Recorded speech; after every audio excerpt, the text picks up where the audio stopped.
Түш түптүз да берилет. Түш чечилип да берилет. Ошон үчүн айтып атам го. Мен Куран китеппи, Библия китеп, эгер керек болсо мен окуп жаныма көтөрүп жүрөт элем депчи. Мага кереги жок. Анткени ал өткөн чак. Мага андан көрө түш жооруну могу жерде жаттап, чечмелеп алсам, мага ошол керек. Күндөгү көргөн түшүм эртеңкини, келечекти берет, болбосо эскертет. Түшүң бузулдубу? Сен бурулуш кыл. Жок, мен бир жерден жаңылып атат окшоймун деп. 7 токоч, 9 токоч нан чыгар, материясын кыл, тобоңо жан. Анан түшүң оңолсо, ишиң оңолот деген бекер эмес го бул Кыргызда. Көрдүңүзбү? Түшүңдү жокко чыгара албайсыңбы? Демек ааламдык мыйзамды жокко чыгара албайсың. Ушуну эсиңен чыгарба. Түштү ким берет? Жан асманга учуп, дене досу өлгөндөн кийин арбай, бийик аң сезимге ээ болот. Рух арбай, жан дагы бийиктейт.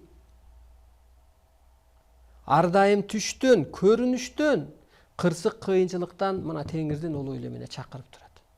Жердеги тууган тушканы, адамзаты эски жолдо болсо Кудай берген бактан, ырыскыдан, жолунан кармайт. Арбайлар ааламдык сыйкыр күчтөр. Ата тегиңдин арбайы деп ишарат кылып атат. Мына ата жолунда пата чыгат деп коет. Пата берет. Адагы ошо бир ишарат кылып улуулукка үндөп атат. Керек болсо төлгө белгиңен деле үндөп атат. Телону ууландырып биз ошону сезбей калганбыз. Кээ бир адам айтат, мына мага сабакка келгенде, түшүмдү кармай албай атам дейт. Клеткаң өлүп калса, аң сезимиң чирип калса, сен кайсы түштү кармайсың?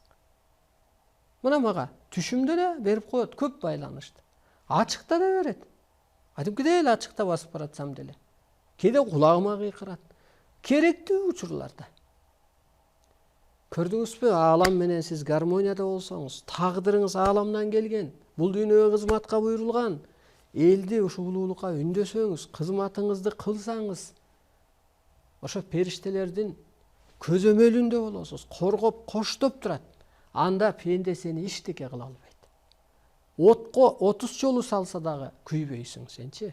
10 жолу атса да өлбөйсүң. Ушундай колдоп турат. Кудай арбак колдосун деген ошол. Жөн эле адамды колдой бербейт. Сен ошол өзүңдү таанысаң.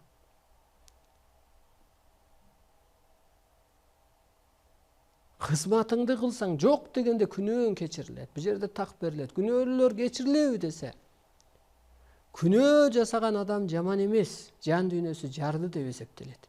Эгер ошо акка айланса, аалам күчтөрүнө, ошо сыпатка өтсө жана ал ак, бул ак дегендей эле ошо акка айланса, ааламдык милдетин, мына мен сыяктуу, менин көчүрмөлөрүм сыяктуу, илимдештерим сыяктуу аткарса,